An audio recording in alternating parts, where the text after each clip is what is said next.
sales and marketing team here at xTuple. We are excited with us today to have Anil Charan. He's one of our partners in the Chicago area. We're excited just to have him talking about how to drive profitability and inventory management. We're also excited for your questions. Please feel free to type those into the questions section. And let's see. Yes. Feel free to. I already see a couple of questions popping up. Can you hear us now, Diane? Seems that someone can't hear us yet. But we'll see if we can get that fixed. Like I said, if you have any questions, feel free to type it into the questions section.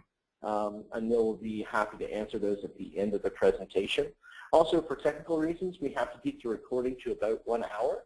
So for those of you here today, you'll be able to enjoy all of those questions. But after 1 hour, I'll go ahead and stop the recording, but we can continue on with the webinar.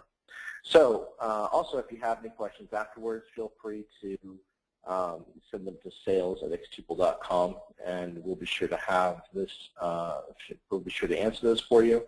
We'll also have this webinar recording available on our YouTube page within the next couple of days.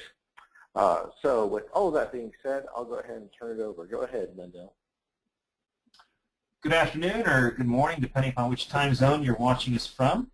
My name is Anil Charan. As Joe mentioned, I'm with SDG Consulting, and I'm a partner in the Chicagoland area with xTuple. So today I'm just going to give a kind of a functional overview of the application, kind of help, if you have distributors on the line or if you have manufacturers on the line, what are the ways we can leverage software to, reduce inventory levels, to drive profitability, to see kind of how our sales or our stock is moving. Again, in the end, to make our organizations better run.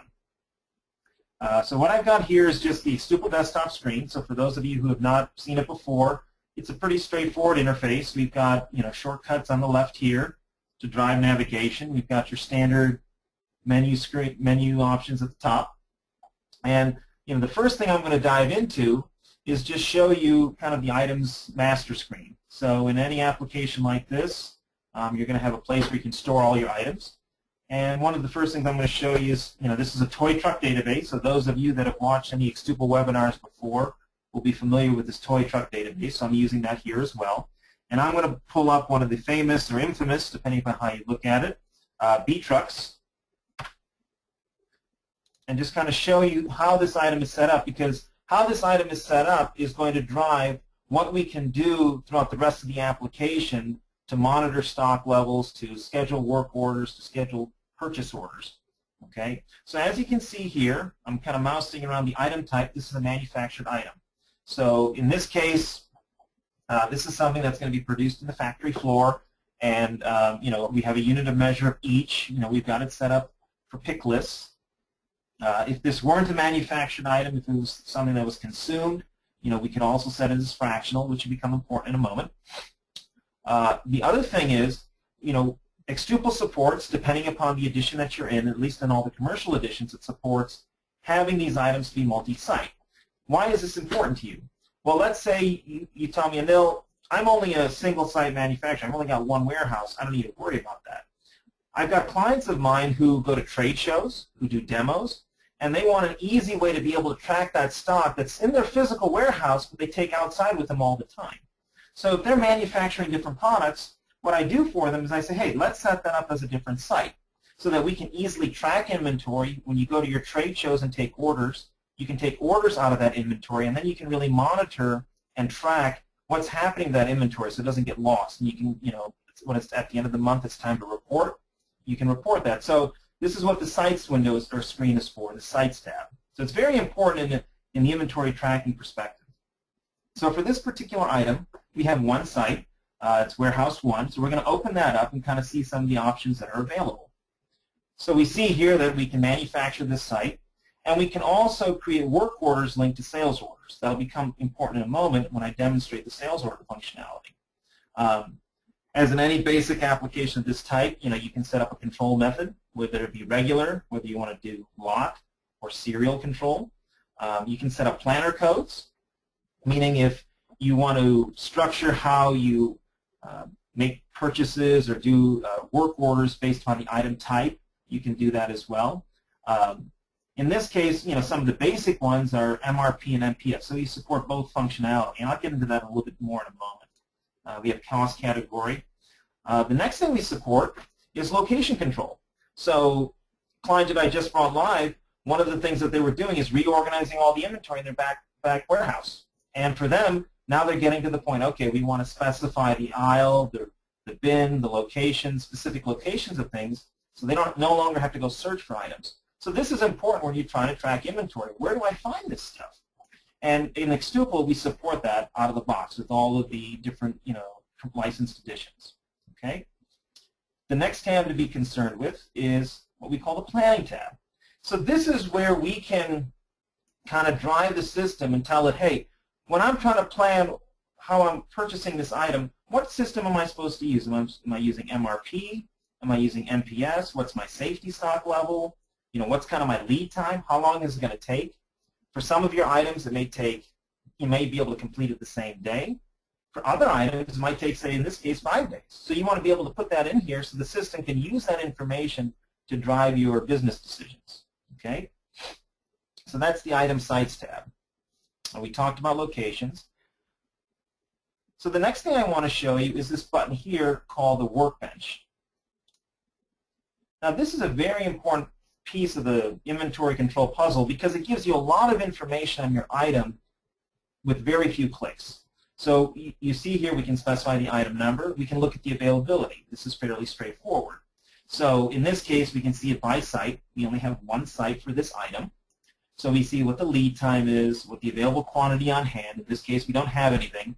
And you see this number here called allocated. That tells me I've got in the system already orders, or one order or multiple orders for over 500 of these.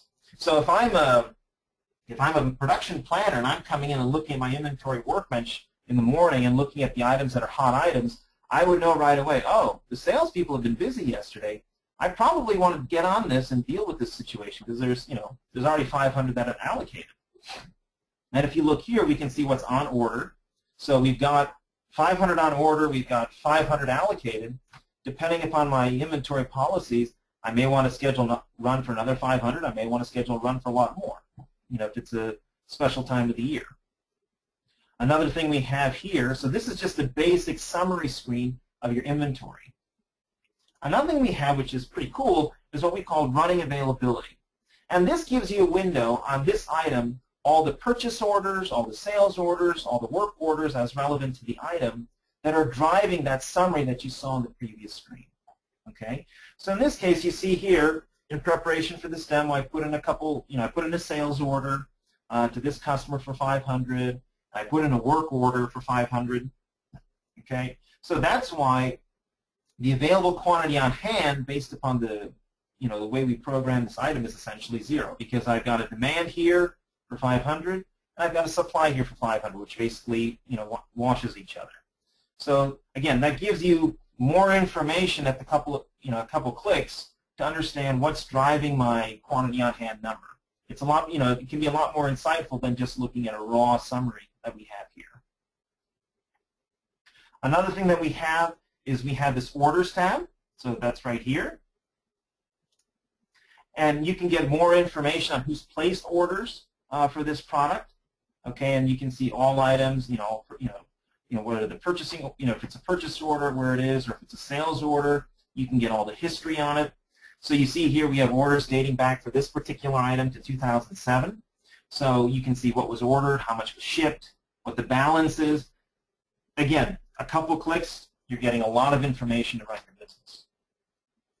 Now let's say there's some customers that have an order, but they've requested quotes from you. So this is not actual demand yet, but it could be demand in the future. We've included that as well, but by just clicking this button, you can see if there's any quotes here, they would pop up right here. And then we just have this history tab as well, giving you similar type of information. Okay, So now let's say, for example, we have this manufactured item. So in this case, it's going to be composed of other subcomponents, and we want to see what those subcomponents are, because that's going to kind of drive the inventory we have to keep on hand. We can easily get to its bill of materials by going to this materials button right here. So for this item, B-Truck 1, we see that it's made up of these 4 different subcomponents. We have T-Sub-1, B-Paint-1, T-Body-1, and T-Wheel-1. You'll see there's a mixture of purchased and manufactured items. Now, one of the nice things about xTuple is if I wanted to get more information on one of these particular items, I would not have to back out of here. I could simply double-click on this item, and what you'll see here, you see this little magnifying glass. This magnifying glass is present throughout the application. It's basically a context-sensitive shortcut to get you information on that particular information field. So in this case, if I click on the magnifying glass, you'll see I have an option for info, which will give me that item availability workbench, or I can click on open. So now, without having to back out of the application and go to the main screen, I can look at how this item is configured. I could look at its workbench. I could look at if it had a bill of materials, which it doesn't, because it's, as you can see, it's a purchased item. Okay. So because it's a purchased item, another cool thing in the application is, we support dealing with item sources. So in the sense that, let's say you purchase this item, which is by the gallon, or you inventory this item by the gallon, but comes to you by the pallet. You can specify from this vendor, so this vendor here is what we call WorldChem. Let's say WorldChem only sells it to you by the pallet. You can set up a conversion so that you can make the purchase in pallets, but then you can receive it in gallons. So this will save your staff a lot of time trying to do this manual conversion. We support that on the box. Okay? So we've seen a couple items. We've seen a purchased item, which is a component of a manufactured item. We've seen the bill of materials for it. One of the other things to keep in mind is for those that are manufacturers, we support this concept of scrap, which is pretty straightforward, pretty standard in these types of applications. We support the quantity per. We can change the issuing unit of measure. We can also tell it when to issue the material. So in a manufacturing setup, you can either allocate the material up front, or you can backflush it after the production has been completed. So fairly straightforward stuff. We support that in our manufacturing edition, this idea of backflushing and mixed. Okay, so now what I want to do, after showing you a manufactured item and showing you a purchased item, what I want to do is create some demand. So let's go out here. So I'm going to move from this manufacturer screen. I'm going to use these quick launch icons here and go to the sales desktop. So we've got a sales order here.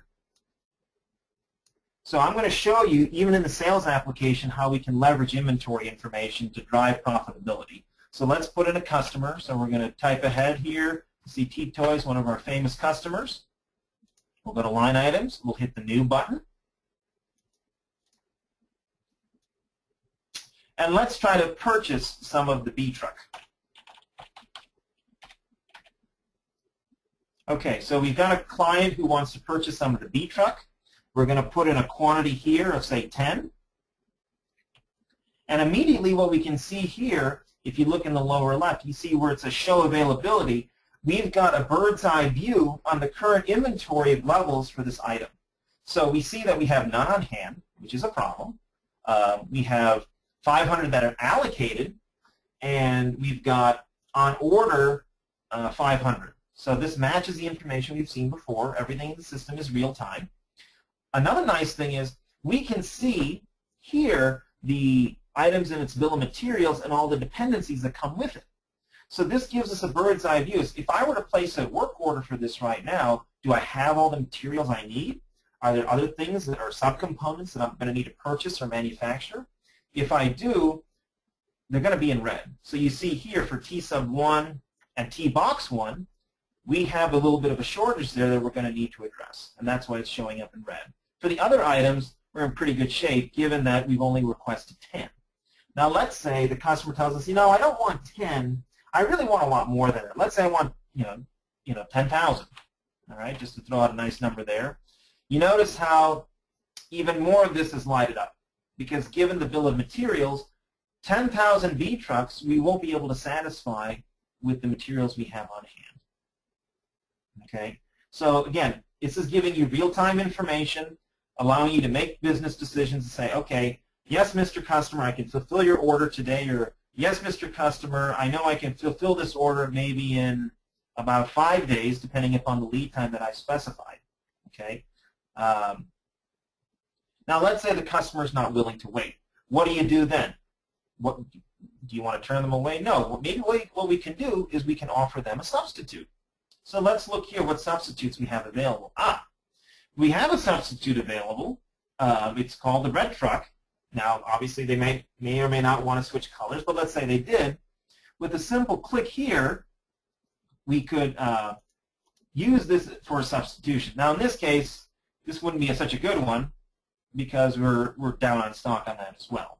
But you see the power of the application. You can use this feature to see, okay, if I can't satisfy my customer's desire with what I've got on hand, maybe there's something else that I can use, and then I can get quick information on whether or not I can even fulfill it with the substitution. So let's assume that the customer says, yeah, I still want 10,000. I'm willing to wait. He says, okay. You say, okay, great. I'm happy, Mr. Customer or Miss Customer, that you're able to do that. So we go back to here. We said we're going to schedule it for 5 days from now. Or let's actually put 15 days from now, so we can just do plus 15. Kind of a little shortcut in xTuple. And then we'll promise it, we'll say plus 15, and we're going to save that. Okay. So now let's say the client tells us, okay, I got the V truck. I also need some paint. I've got to put some paint on some other toy vehicles that I have. Can you sell me some paint? Say, sure. Let's look it up.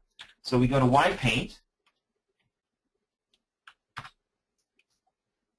and they're looking for yellow paint. So this item is, if you recall from before, this is one of the purchased items that we went over earlier in the webinar. So in this case, the client wants, let's say, 200 gallons of yellow paint. So he's got a lot of trucks to paint, and we're going to specify him a price. We'll give him a promise date, plus 15 days ahead, and we see here, we don't have any here. How can we get around this? Now, if I've configured this item for it, we can set this item up, then we can create an immediate purchase order. So you see, I clicked on that Create Purchase Order button, and now it's showing me those different item sources. So in this case, I've got 2 vendors set up to purchase from. So I can look here, okay, do I have any purchase? Let's see, who do I want to use? You know what, toy parts has been better to us, so I'm going to use toy parts. I'm going to select that, okay? And I'm going to put in a quantity, let's say, of 250, so I can manually put that there. I can put in an override price, and let's see if everything's set up correctly. Great, that goes through. And then they say, you know what, Mr. Toy Manufacturer, I think I want some more of the V trucks. He says, oh, really? You just purchased 10,000. He said, yeah, I want some more. Okay, we'll go back to that. Let's go back to that line item. So we can edit that here. So you wanted 10,000. Let's say he changes it to 11,000. And at this point, you say, you know what?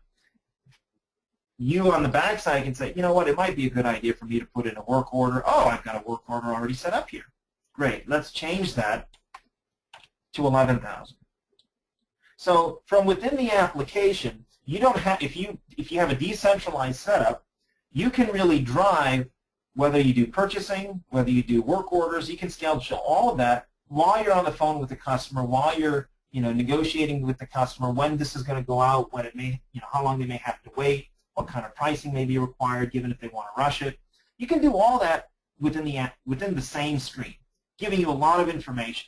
And if you don't have the item available, you can use substitutions to maybe pick from inventory that's been sitting around for a while. Okay, so we'll hit save. So we've got this work order set up for 11,000. And now it tells us, hey, you set up a work order for 10,000. You sure you want to change it to 11,000? In this case, we're going to say yes.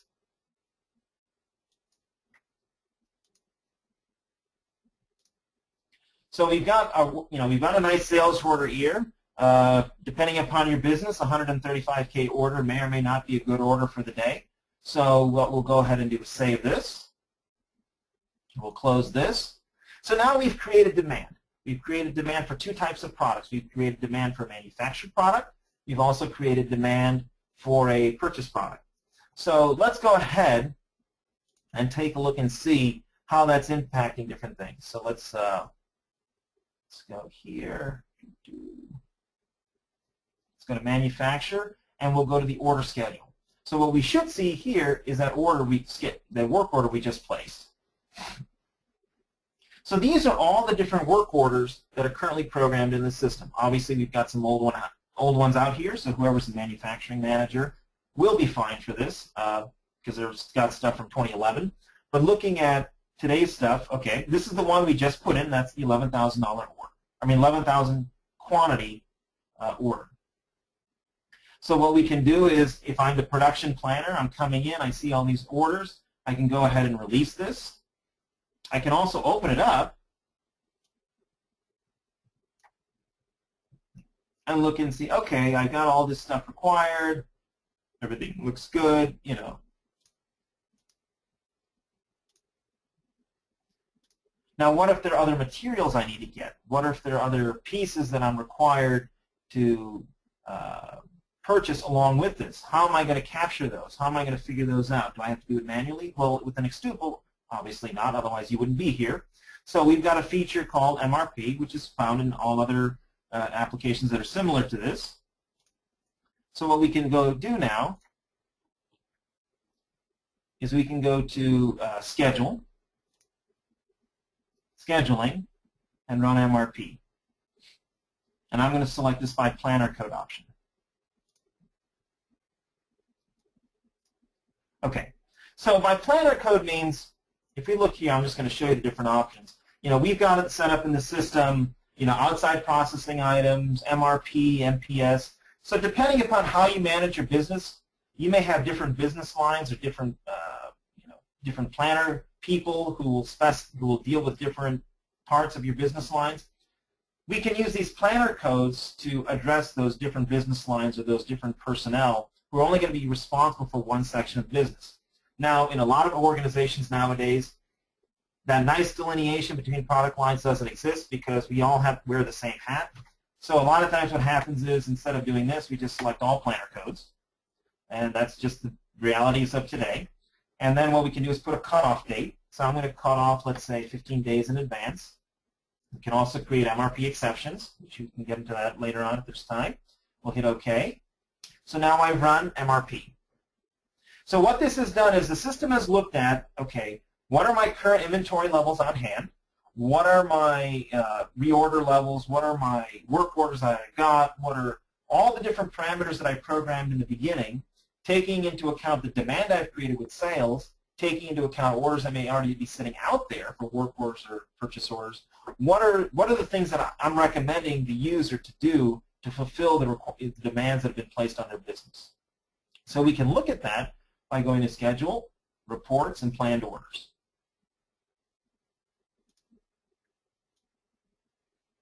So what you'll see here is there are a number of different orders that have been, scheduled in the system. Some of these I put in from earlier today. Given the numbers, you'll see some of these are driven by, or most of these are driven by the new demand that we put on the system. So this works out great for us because what we're seeing here is we're seeing all the different types of pieces that would be required. So we see a seat body, we see paint, two different kinds of paint, we see wheels, we see sub-assemblies, okay? And, the system has got different, work orders suggested or planned to meet the different needs. Now, some might say, well, what if I don't want all of this to be planned? What if I don't, want all these things to be done for me? I don't want to lose control of my production line. Well, these are just planned orders. Unless you release them and make them, live, these are just going to sit in the system as planned orders. So you can choose to accept all of these recommendations to meet your demand, or you can choose to modify them, or you can choose to make your own plan. All the system is doing is giving you suggestions to help make running your business easier. Okay? So let's see, if I want to look at this one, let's say I want to look at this, this order here, I can edit it. Okay, so this is a work order. This is quantity ordered of 10,000. This looks pretty good. It gives you the site information if you are multi-site. That's relevant. It gives you the due date. If there are any notes that you want to put in, you can do that as well. We can look at, so this is a work order. You also see we have suggested purchase orders. So this would be important for your purchasing personnel. They can look at this as well. So we can also look at this one and see, okay, similar things. This is a purchase order. Okay, so I'm a purchasing manager. I see, okay, the system is telling me I should order 500 of these. But you know what? We were just in a sales forecast meeting, and they were telling us that some of our customers are going to place some huge orders in the next couple of weeks. So maybe instead of doing 500, I want to do 5,000. You can make that edit here, save it, and release it off. So again, we're giving you the flexibility to use the suggestions from the system to drive your business.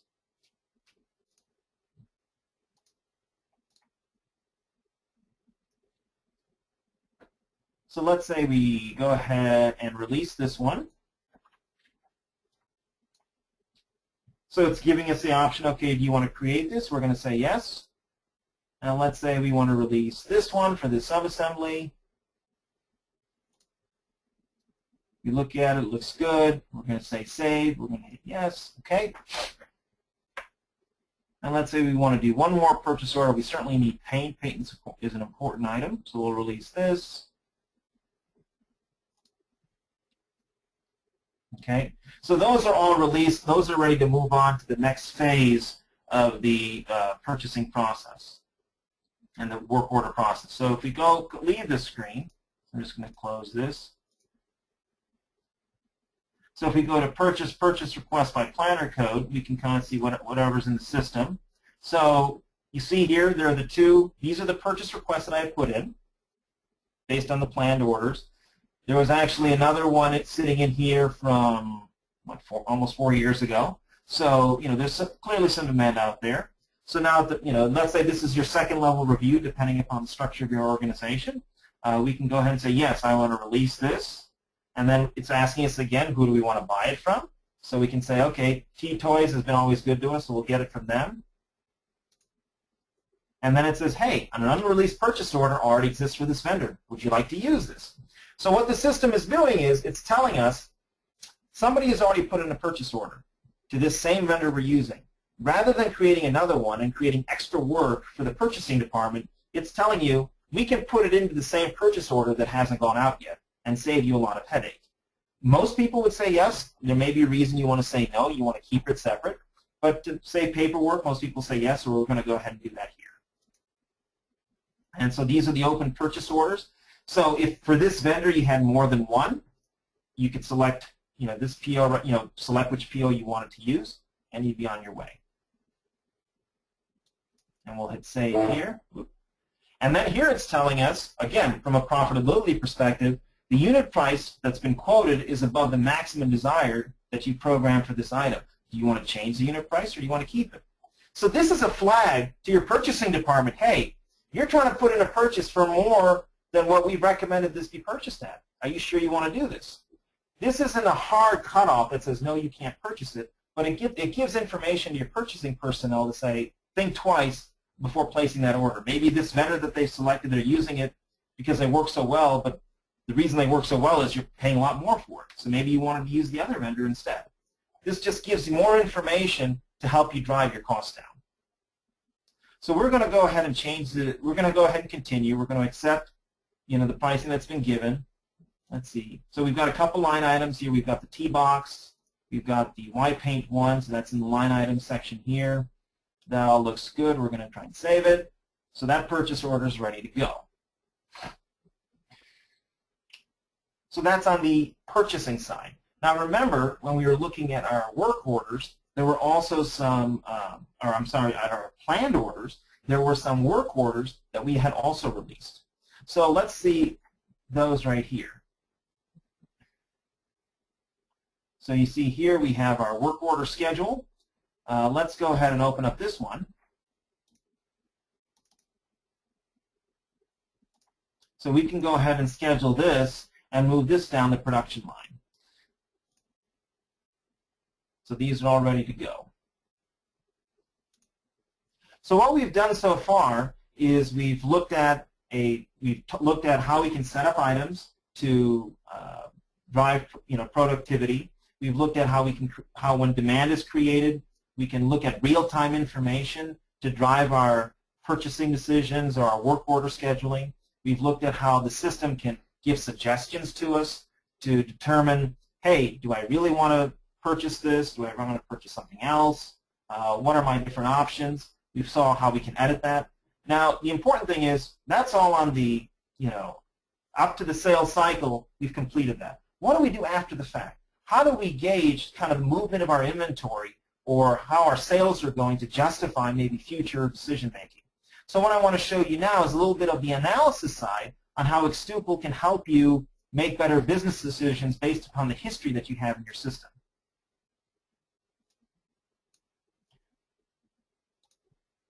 So to do that, I'm going to switch to another database here, which has a lot more history in it. And the first thing I'm going to go do is go to the sales menu. And I'm going to go to, let's see here, sales, analysis. And there are a few different options here. One of the first things that I want to show you is a summarized sales history. So what we can do now is, after we've fulfilled our demand, we're in a planning meeting, we're going discussing over a lunch meeting, hey, how can we drive productivity, how can we drive profitability, what are kind of the fast movers? We can go back and look in time and say, okay, let's say from 2,000 days ago till today, what's kind of been our hot sellers? I'm just kind of grabbing everything, right?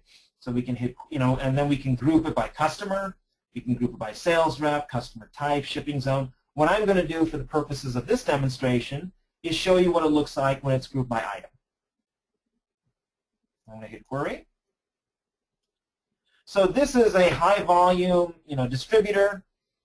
A lot of different items going out in and out the door. A similar screen will pop up with information for manufacturer. You may not have quite the number of items, but the point is you can see when the first sale was, kind of the average price you're selling it at, what the total units have gone out, the total sales, your cost, and this is important for everyone, your profitability. So if we were to immediately do a sort, all these fields are sortable. Let's say we go by total units. So we're going to look with what's our highest moving product? Okay, we've got this EMT Conduit 1/2 inch. We sold 34,000 units of these. We've got a profitability of 31%. Hey, that's decent depending upon the business that you're in. But let's say we want to look at, hey, what are the more profitable items that we sell? So we can sort by profitability. So some of the things in here have no cost, so we'll go scroll down to those that have some cost. So you see immediately, once we got the costed items, we get into the 98, 94, not 89 percentile range. And some of those are things that move quite a bit, So it all depends on, what metric you're looking for. We can go by total sales. Or we can go by, total units, or we can go by profitability. And obviously, a 6,000, someone set up the profitability on this wrong, or they were literally giving it away, so we don't want to count that. But now, one of the nice things in xTuple, let's say you don't want to spend all your time in the xTuple screen. Let's say you wanted to export this. One of the nice things in xTuple is you can immediately click on any of these types of windows, hit Export As, and you can create a little, comma-separated file that will be opened up in Excel or, OpenOffice or whatever productivity application you'd like to use. So I'm just going to create one here. We'll call it the sales history. So now I've created a file that I can open up that has all this information. So it's really, really helpful for those that are doing any planning to be able to pull data quickly out of the system. Some applications are harder than others. With xTuple, we try to make it as easy as possible. So it's one of the reasons why I like xTuple as a partner. It gives me a lot of flexibility to my clients. So, we've looked at the sales side. Maybe we want to look at the inventory side. We want to see kind of the movement from that perspective, kind of the history, or maybe slow-moving items. So let's look at one of those reports. So I'm going to go to Inventory, Reports, And let's start with slow-moving inventory. So this may be the things that we want to think about getting rid of. We can do it by all class codes. So class codes can sometimes be used in the system. You know, they're separate and distinct from planner codes. Class codes may be set up by the vendor for purchase items, or maybe, you know, different product lines that you sell, that you manufacture. We can do it by all class codes. We can do it by all sites.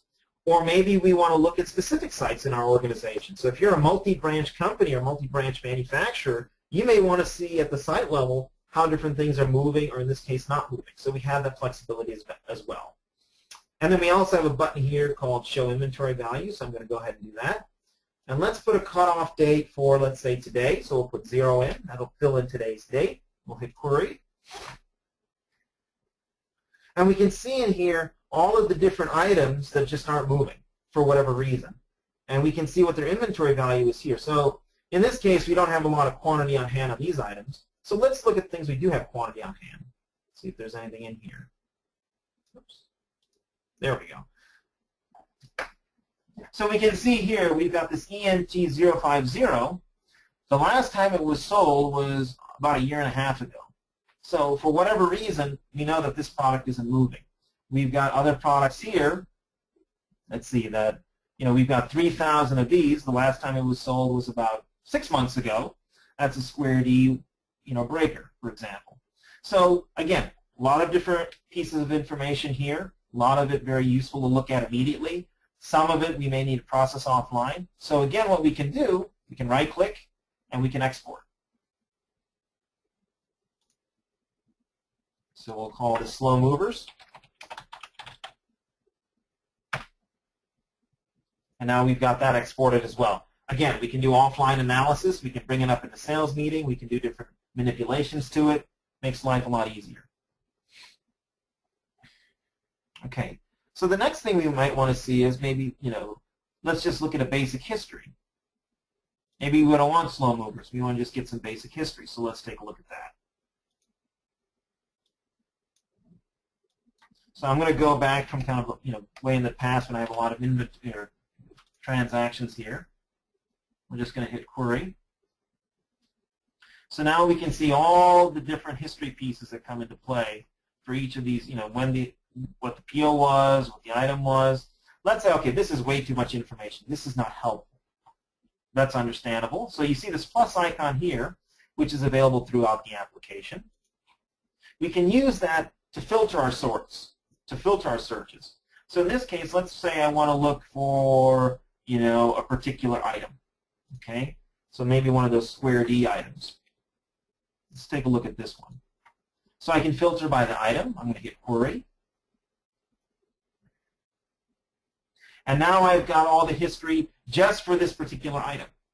Okay, I can see when it was sold, you know, units of measure, the quantity, the value, all these different things. And again, I can do exporting of this information as well. So again, a lot of awesome information we can get at once.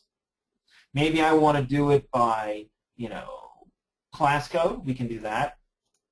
So we have all the different class codes here. A lot of different options that are available to us.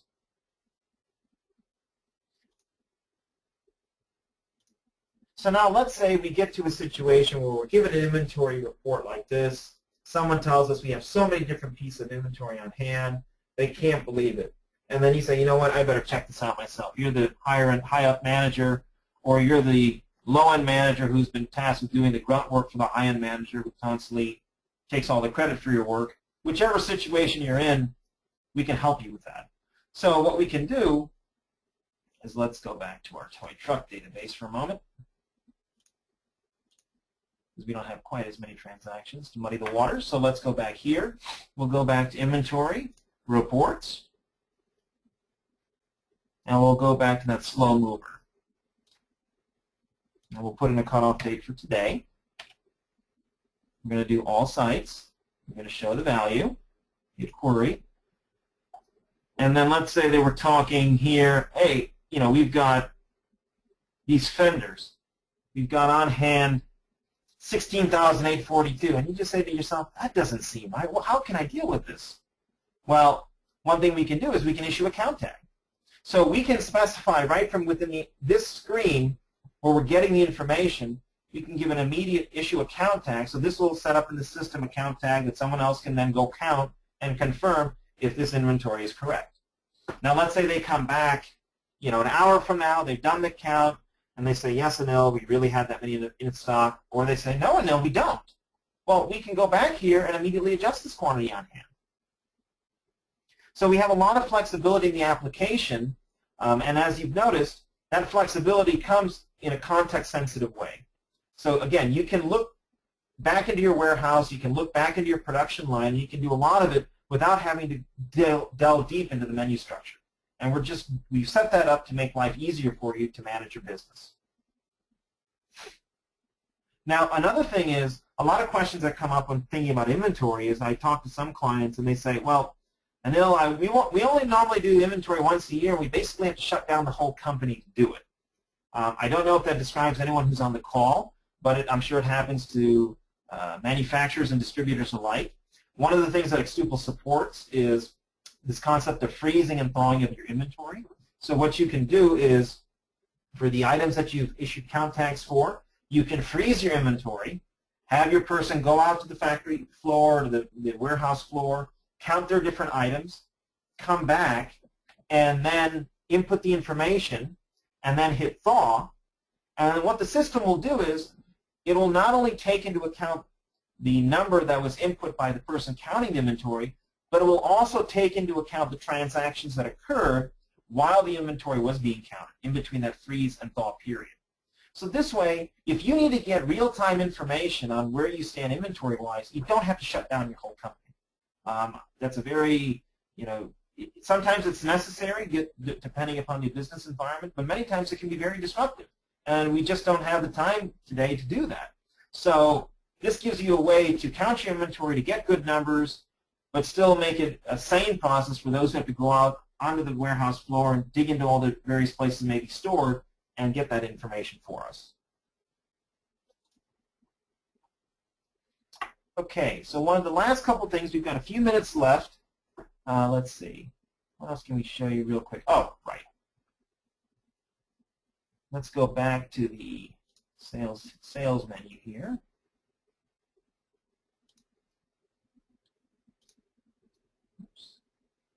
So we're going to go back to analysis, and we're going to go back to brief sales history. So we can get some other information here. I don't have, let's see here. Okay, invoicing. There we go. So again, we can use this more button, and then we can use these items here to kind of drive or use these plus and minus to kind of add or subtract search terms as we need it. So I'm going to go back in time quite a bit just to get some transactions, and let's look at product category. Let's look at those classic metal line. Let's see what we've got. So this is just a brief history based upon the customer. And let's say we want to filter just by customer. We don't want to see all this information. It's too much. So again, I'm going to hit the plus sign here. And we're going to do by customer. And let's say I want to look at XTR on Extreme Toys. So I'm just going to start typing Extreme. I'll hit query. And what has happened? Okay, so that didn't work. But that's okay. But the idea is we can get this information very quickly. And again, we can do an export. So we'll call this brief sales history and store that there. So we've covered a lot in this past 45 minutes or so. At this point, I think it's a good time. If there are any questions that have come up, we can address those. Does anybody have any questions for Anil? Otherwise, let's see here.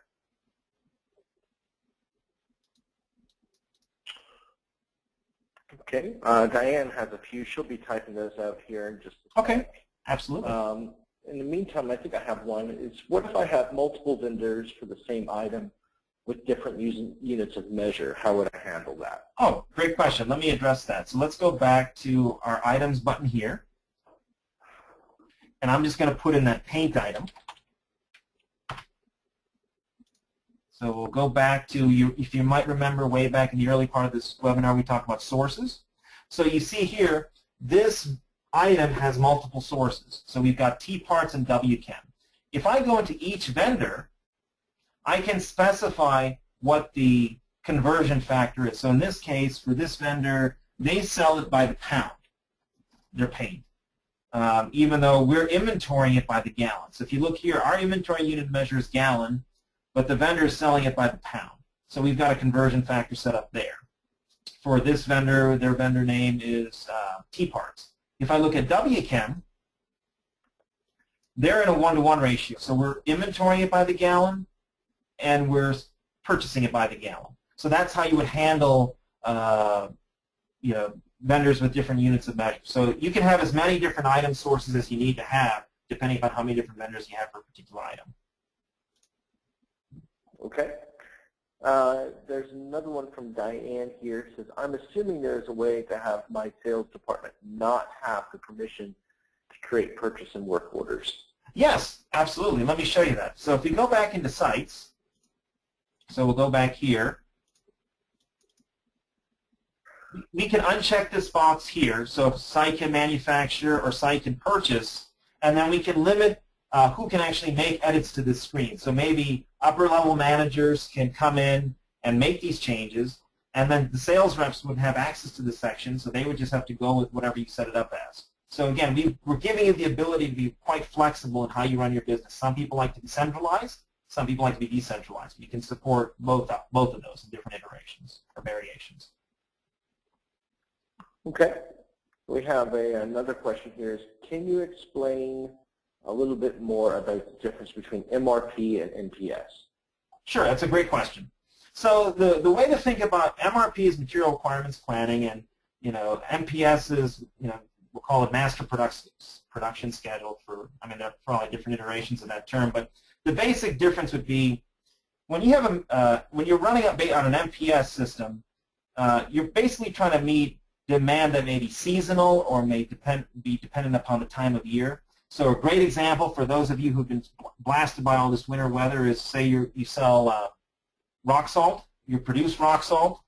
Obviously in the summertime your demand for rock salt is pretty much nil, but you know that in the wintertime you're going to have to stock up. So you can set up xTuple to schedule when to start the production or acquisition of this rock salt, so that when it comes time to, let's say, December, or depending upon your part of the country, November, in bad winters, let's say even October, if it's really early, you'll be ready to meet that demand. So even though you don't have any sales in the system yet, no one is calling you up to purchase rock salt, you know that it's going to take a lot of time to produce it, you know it's going to take a lot of time to acquire it, you want to make sure it's available when your season comes in, so that's what MPS would be for. MRP is really demand driven. So whether it be a sales orders that come in that for a purchased item, or let's say you have a sales order for a manufactured item, you've got sub-assemblies that are related to it. All that demand, MRP is going to look at and say, okay, based upon what you've told me, this is what you need right now, and whatever your cutoff date is, to meet your cutoff date, this is what you're going to need in the future. It's not going to look in advance and predict based upon a schedule. That's what MPS is for. Okay, this one's from Diane. When you flush, let's say, raw material, if an employee scraps a part, will that material still backflush since it was used? Yeah, so we have a function to post scrap right here, and depending upon how you track scrap, you can actually specify in the bill of materials a fixed percentage. So let's say you're machining a part from a single piece of steel, and you know that every time you machine that part, you're going to lose 5% from the raw material. You can specify 5% is gone at each turn. Now, if you need to post additional scrap, that would be what this function is for. So we give you two ways to do it. One on a regular basis because you just know this is what's going to happen, or let's say they machine the piece and make a mistake and it just all goes to scrap, we can deal with that as well. Is xTuple using soft allocation? When you say soft allocation, what do you mean? I want to make sure we're clear on the terminology, so maybe we can ask that.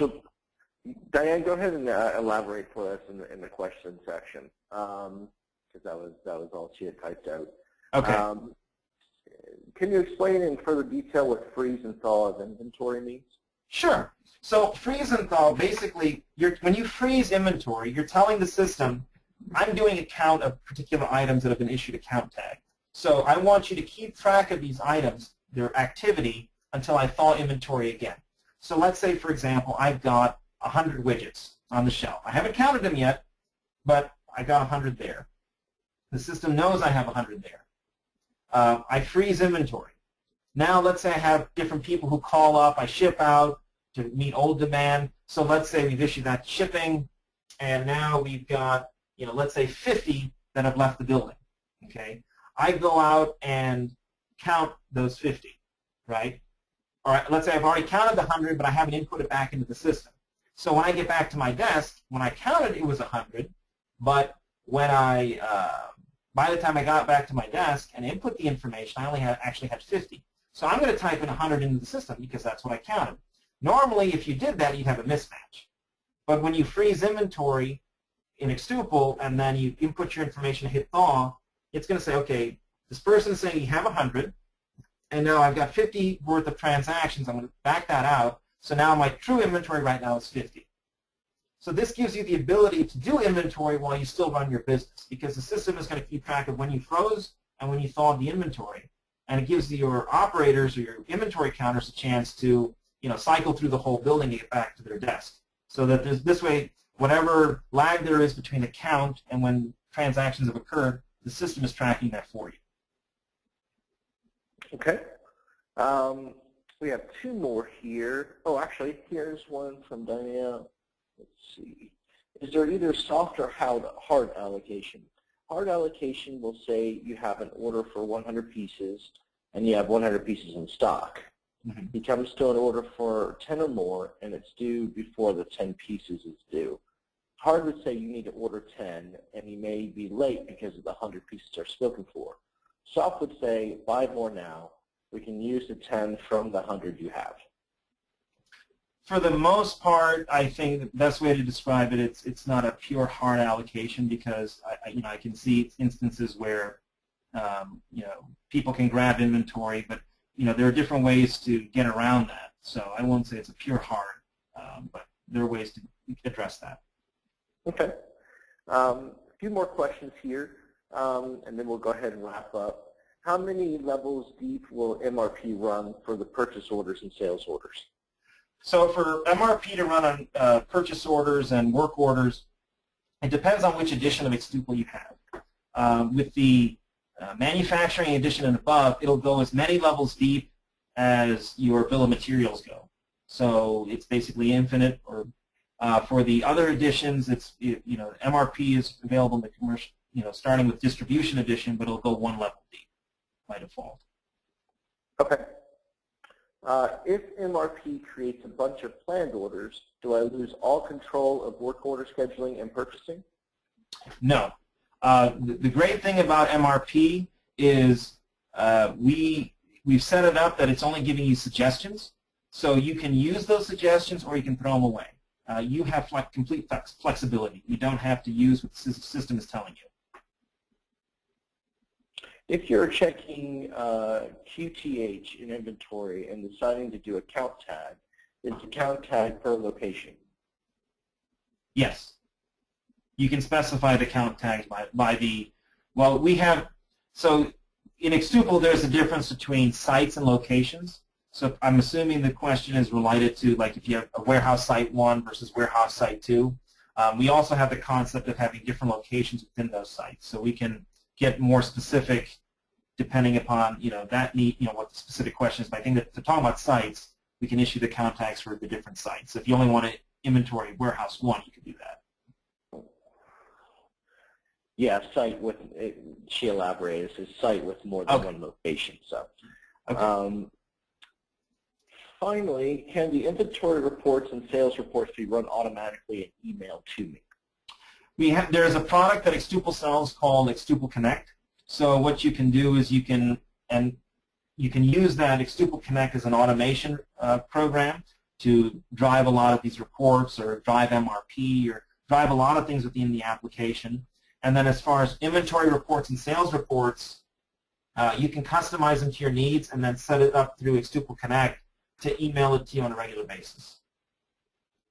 Excellent. All right, guys. Well, at this point, I'm going to go ahead and bring the webinar to a close since we're running out of time on the recording. If you have any more questions, though, please feel free to email sales@xtuple.com, or Anil, if you'd like to give your email address out, that'd be great too. If you want to do that. Yeah, sure. You can email me at Anil so that's ANIL at S as in Sam, D as in David, G as in George, consulting, inc.com. And thank you again to Anil, and thank you to all of you who attended today, and also those of you who are watching this online. And again, if you have any questions, feel free to contact us here at xTuple. Thanks again, guys. Thanks, Anil. Bye-bye.